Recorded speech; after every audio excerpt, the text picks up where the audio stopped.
ये चाय बहुत कड़क है और ये कड़क चाय बहुत लोगों को ख़राब भी लग सकती है, लेकिन इसके बावजूद प्रधानमंत्री नरेंद्र मोदी ने जिस तरह से एक बड़ा कदम उठाया, उसके बाद देश में दो तरह की प्रतिक्रियाएं देखने को मिल रही हैं। कुछ परेशानी है, इस बात से इनकार नहीं किया जा सकता, लेकिन साथ ही साथ लोगों में खुशी का एहसास भी है। खुशी का एहसास इसलिए क्योंकि प्रधानमंत्री नरेंद्र मोदी का ये कदम ये साफ करता है कि काले धन को लेकर सरकार ने कितना सख्त रुख लिया है। कोई भी कड़े से कड़ा कदम उठाया जा सकता है। वो यूपीए सरकार जो किसी जमाने में खुद नोटबंदी की बात करती थी, आज इसके खिलाफ है। वो कदम नहीं उठा पाए थे, लेकिन कदम उठाना चाहते थे, इस बात से भी इनकार नहीं कर सकते। प्रधानमंत्री नरेंद्र मोदी ने कदम उठा लिया और उन्होंने ये साफ कर दिया है कि देश में काले धन को बाहर लाने के लिए वो इससे भी कड़े कदम उठा सकते हैं। 30 तारीख को वो कुछ और बड़ा ऐलान कर सकते हैं या इसके बाद कुछ और कड़े कदम उठाए जा सकते हैं, इस बात से भी इनकार नहीं किया जा रहा है। एक ऐसे समय पर यह फैसला लिया गया है जब प्रधानमंत्री नरेंद्र मोदी ने देश ही नहीं बल्कि विदेशों में भी भारत की ताकत को मजबूत करने की कोशिश की है। एक ऐसे समय पर इस कदम को उठाया गया है जब देश में राजनीति भी गरमा रही है। एक ऐसे समय पर इस कदम को उठाया गया है जब विपक्ष के कई धड़े एक साथ मिलने की कोशिश कर रहे हैं, मोदी को एक ताकत मानते हैं और खुद उनके सामने खड़े होने की कोशिश कर रहे हैं। बहरहाल ये एक ऐसा कदम था जिस पर खुलकर कोई बोल भी नहीं पा रहा था, इसके खिलाफ नहीं बोल पा रहा था, क्योंकि ऐसे फैसले के खिलाफ वही लोग जा सकते हैं जो काले धन के समर्थन में हो। अब सवाल ये उठता है कि कुछ बड़ी बातें हैं जो लोगों के जहन में आती हैं। क्या प्रधानमंत्री नरेंद्र मोदी के इस फैसले के बाद में आम जनता को किसी तरह की कोई दिक्कत हुई है? दरअसल ये एक ऐसा झूठ है जिसे प्रचारित किया गया विपक्ष की तरफ से, इसे राजनीतिक रंग दिया गया। आज सरकार ने एक और महत्वपूर्ण फैसला लिया है। केंद्रीय मंत्री वेंकैया नायडू ने इसके बारे में जानकारी भी दी और ये फैसला इसलिए भी महत्वपूर्ण है क्योंकि अभी तक आप जितनी लाइंस देख रहे हैं बैंकों के बाहर, वो ऐसे लोगों की लाइन है जो एक के बाद एक कई बार आकर पैसे जमा कराते हैं और इससे असुविधा उन लोगों को होती। मेरे साथ इस वक्त डॉक्टर राहुल मिश्रा जुड़ रहे हैं जो कि आर्थिक अपराध विशेषज्ञ हैं। आज ये जो खास पेशकश हम आपके लिए लेकर आए हैं, इसका मकसद ही ये है कि आपको हम ये बताएं कि आखिर ये चाय जो कड़क है इसके फायदे क्या हैं। सबसे पहले डॉक्टर राहुल, आपका बहुत बहुत स्वागत है सुदर्शन न्यूज़ पर। आपसे जानना चाहेंगे, प्रधानमंत्री नरेंद्र मोदी की ये चाय कड़क है, लेकिन इस कड़क चाय के क्या फायदे हैं और ये कड़क चाय आने वाले दिनों में सेहत को कैसे बेहतर करेगी? धन्यवाद। ये नए युग की शुरुआत है और अंग्रेजी में कहावत भी है, old order changes bringing back to new once.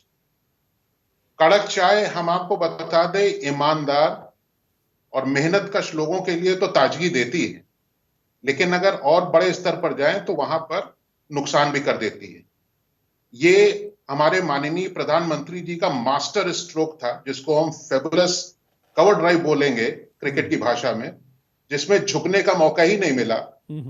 और ये जो डीमोनेटाइजेशन का हमारे प्रधानमंत्री जी ने निर्णय लिया है, ये सराहनीय है।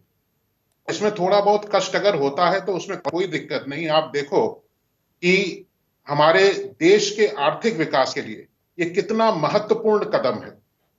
हमारे बैंकों की प्रणाली में लिक्विडिटी क्रंच आ गया था। आप देख रहे हैं पिछले 2 दिनों से 1.5 लाख करोड़ से ऊपर तक का डिपॉजिट आया है।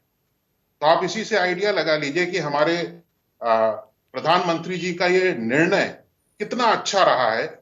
अब देश में चारों तरफ रोजगार रहेगा, देश में प्रोडक्टिविटी बढ़ेगी और काला धन बिल्कुल खत्म हो जाएगा। तो हम तो बेसिकली एज ए विशेषज्ञ अगर हम बात कहें तो हम पूरी तरीके से साथ हैं और जितने भी ईमानदारी से ढंग से काम करने वाले लोग हैं, सब प्रधानमंत्री जी के साथ है। बहुत अच्छा कदम उठाया जी। डॉक्टर राहुल, अब मैं एक एक करके उन सवालों पर आता हूं जो आम लोगों के सवाल हैं या फिर जिनको राजनीतिक तौर पर सामने रखा जा रहा है, लेकिन अब सवाल आ रहे हैं तो उनके जवाब भी आने जरूरी हैं। आप आर्थिक मामलों के भी जानकार हैं, खासतौर पर आर्थिक अपराध मामलों के जानकार हैं। डॉक्टर राहुल, पहला सवाल ये उठ रहा है कि इस फैसले से क्या आम आदमी परेशान हुआ है, जिसको जमकर विपक्ष प्रचारित कर रहा है? अगर हुआ है तो कैसे, और अगर नहीं हुआ है तो किन मायनों में नहीं हुआ है? कोई नई चीज होती है, कोई भी नया डेवलपमेंट होता है, कोई नया चेंज होता है, तो थोड़ी बहुत परेशानी आती है। इस कदम से अगर थोड़ी बहुत परेशानी है, क्योंकि भारत वर्ष एक बहुत बड़ा देश है, इंफ्रास्ट्रक्चर वाइज अभी धीरे धीरे बढ़ रहा है, तो आम आदमी को कोई समस्या नहीं। ये जो गलत प्रचार हो रहे हैं सरकार के खिलाफ, वो मेन गलत है। इसमें किसी को कोई दिक्कत नहीं। मैं आपसे फिर कह रहा हूं कि अब हमारी जो आर्थिक स्थिति है, पूरे आप देख लीजिए, पूरे वर्ल्ड ऐसा हो रहा है भारतवर्ष का, इससे बड़ा कदम क्या हो सकता है? हर आदमी प्रशंसा कर रहा है प्रधानमंत्री नरेंद्र मोदी के इस डिसीजन, इस फैसले से। हमने कहा ना कि लोगों का एक विश्वास बढ़ रहा है, और सबसे बड़ी बात यह है कि नए नए रोजगार, नए व्यापार, ये सब बढ़ेंगे। तो थोड़ी बहुत परेशानी कोई माने नहीं रखती। हम ही को अगर खड़ा होना पड़े, मैं 10 घंटे खड़े हो जाऊंगा इस सराहनीय काम के लिए। किस किस्म के लोगों को ये दिक्कतें आ रही हैं? क्योंकि हम देख रहे हैं लाइंस बहुत बड़ी हैं। मैं ये नहीं कहता कि आप और हम बहुत आम लोगों की परेशानी को बिल्कुल नज़दीक से समझ पा रहे हैं, लेकिन फिर भी कौन सा व्यक्ति है जो लाइनों में खड़ा है? कई जगहों पर इतनी भीड़ दिखाई जाती है, तो फिर हम कई राज्यों की तस्वीरें देखते हैं, जैसे गुजरात की, मध्य प्रदेश की, यहाँ पर उतनी भीड़ नहीं दिखाई पड़ रही है एटीएम्स पर या फिर बैंकों में।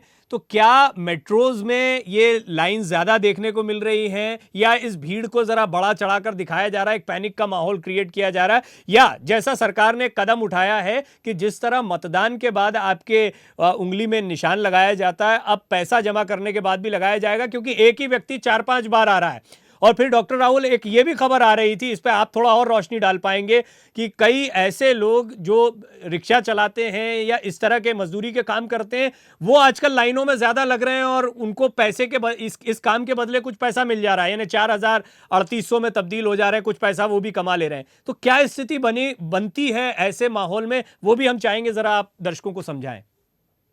आपने बिल्कुल सही बोला, लेकिन आज ही मैं देख रहा था कि उसी इंक का इस्तेमाल हो रहा है जो स्पेशली वोटिंग करते वक्त किया जा रहा है, तो ये चीज भी दूर हो जाएगी। आपका कहना बिल्कुल उचित है कि कई लोग कई बार अलग अलग लाइनों में लगे हुए हैं, और मैं आपसे बिल्कुल पुनः ये कहना चाहूंगा कि ये प्रचार गलत हो रहा है। ये प्रचार बिल्कुल गलत हो रहा है। इसको कर्ब करने के भी तरीके, जैसा अभी हमने आज देखा कि इंक लगाकर दोबारा 12 लोग नहीं आएंगे। तो मैं आपसे बार बार कह रहा हूं, इसमें कोई परेशानी की बात नहीं है। हमारे आम नागरिकों को मैं फिर बोलना चाहूंगा कि वो लॉन्ग टर्म के लिए देखें। ये विजन लॉन्ग टर्म का है कि देश में उद्योग कितने लेंगे, जो बेचारे जो काम करना चाहते नहीं कर सकते थे। कहते नहीं है, जो डिस्पैरिटी ऑफ इनकम हुई थी हमारे देश में, कि बड़ा आदमी बड़ा होता चला जा रहा है, छोटा वो जो गैप था वो अब कम हो जाएगा। ये बहुत सराहनीय कदम है। एक बहुत बड़ा सवाल जो डॉक्टर राहुल लगातार लोगों के जहन में आया, कि अगर आप काले धन पर लगाम लगाना चाहते थे, आप बड़े नोट बंद कर रहे थे, तो इसके बदले आप 2000 का बड़ा नोट क्यों ले आए? कुछ कारण तो समझ में आते हैं कि आप कैश ट्रांजैक्शन को आप डिस्करेज करना चाहते हैं, बड़े नोट ये भी शायद आने वाले समय में बंद हो, लेकिन आप कैसे समझाएंगे आम दर्शक को कि 2000 का नोट इसलिए लाया गया? हमारा वक्तव्य है, जो मेरा एक्सपीरियंस कहता है, सबसे बड़ा झटका तो लगा है जो हमारे यहाँ नकली नोट की सप्लाई करने वाले लोग थे, जो कहते नहीं है टेररिज्म को बढ़ावा देते थे, नोटों की सप्लाई बढ़ाते थे। सबसे बड़ा झटका तो उन लोगों को लगा है।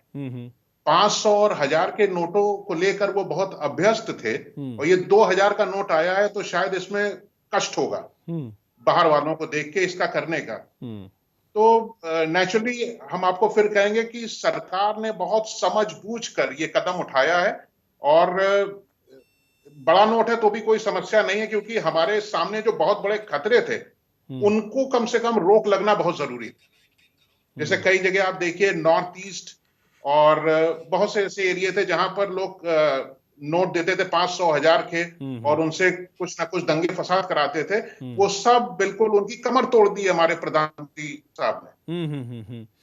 क्या डॉक्टर राहुल आने वाले समय में ये जो कड़क चाय के फैसले हैं, जैसा प्रधानमंत्री नरेंद्र मोदी इन कड़े फैसलों को कड़क चाय कह रहे हैं अपनी, क्या इनसे आने वाले समय में आर्थिक अपराध नहीं होंगे?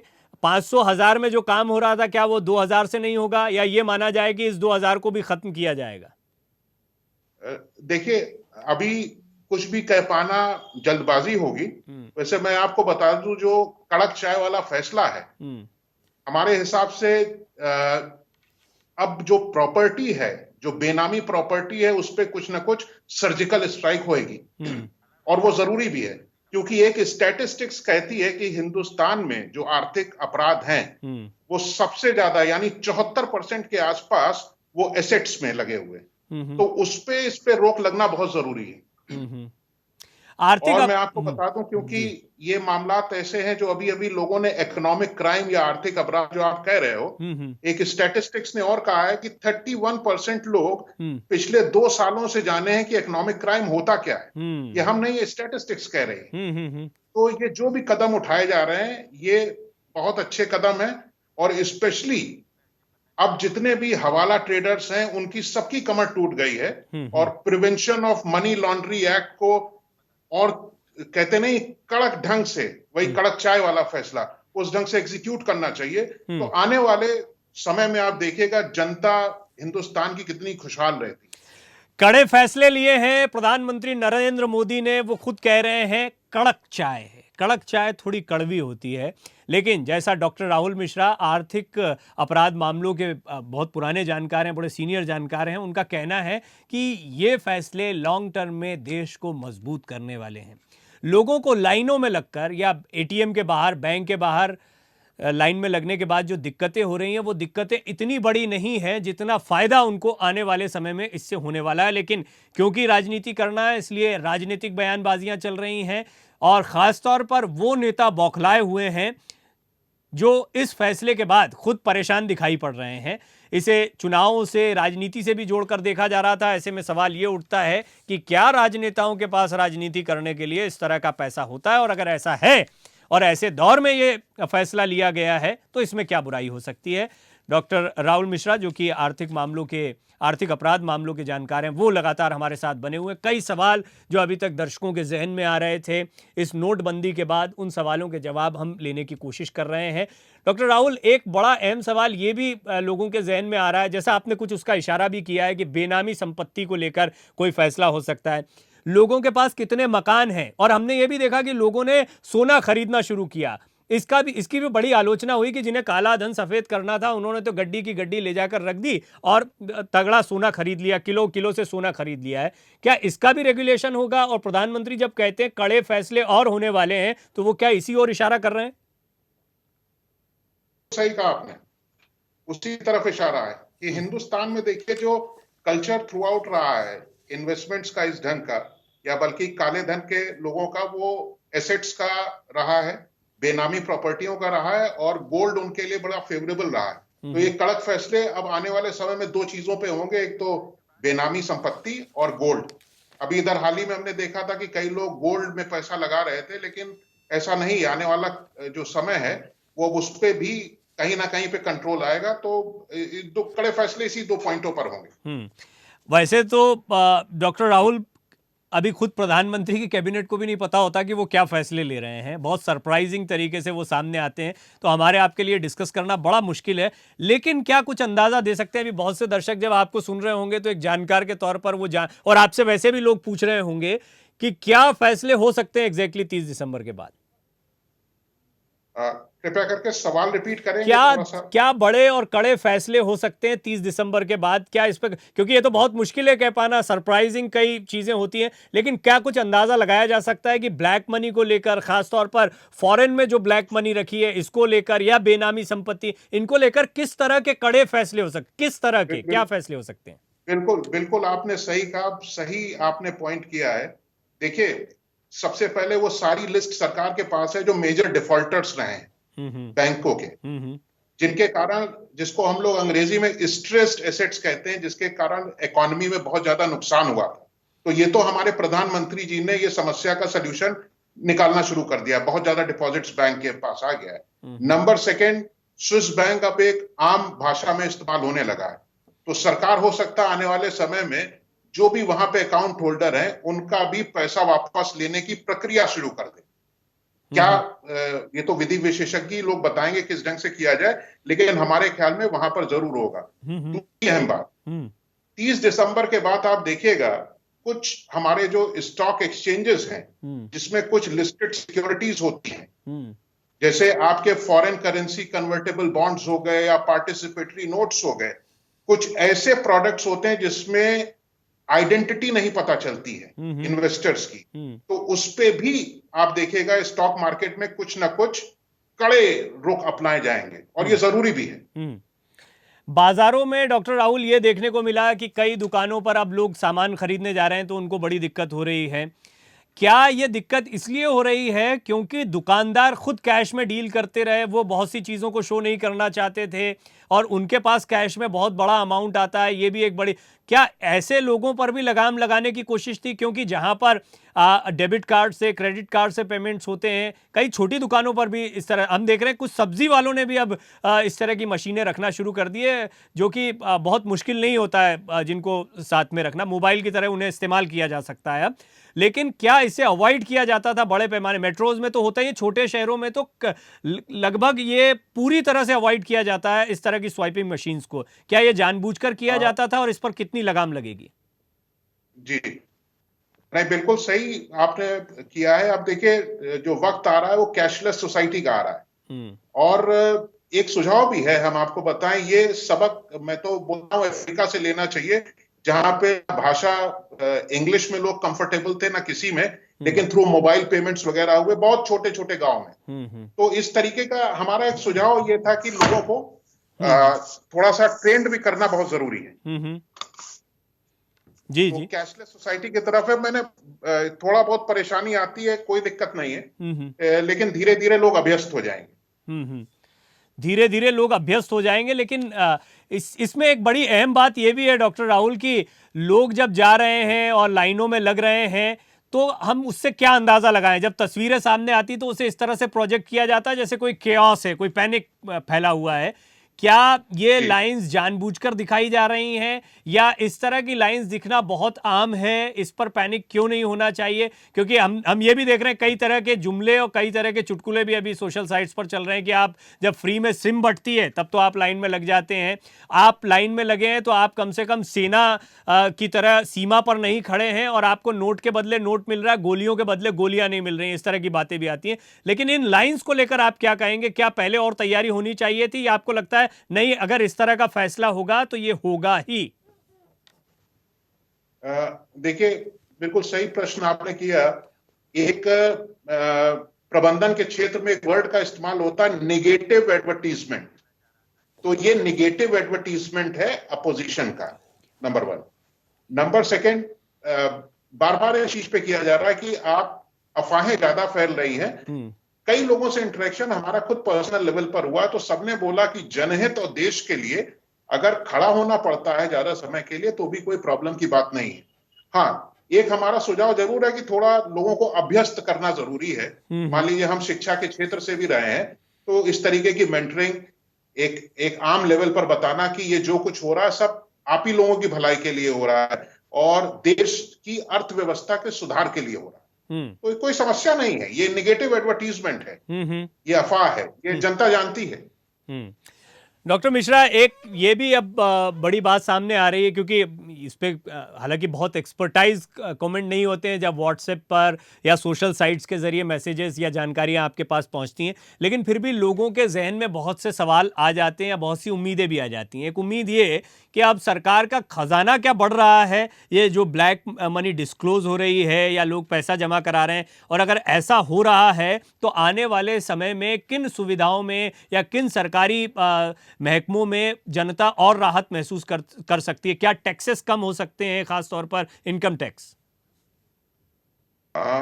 ये हम देखें बड़ा छोटे स्तर पे आपको बताते हैं। जब से ये डीमोनेटाइजेशन हुआ है, आपने देखा जो यूटिलिटी सर्विसेज जैसे पावर सेक्टर में है, आप उत्तर प्रदेश में ही देखिए कि बहुत से ऐसे डिफॉल्टरों की लिस्ट थी और वो लोग लाइन पे लग के उन्होंने सारा पैसा अदा कर दिया। उसी तरीके से आपके जल निगम में हाउसिंग, इन सब में लोगों ने पैसा जमा कर दिया। तो इससे देखिए सरकार का जो बेनिफिट हुआ वो कितना बड़ा हुआ है।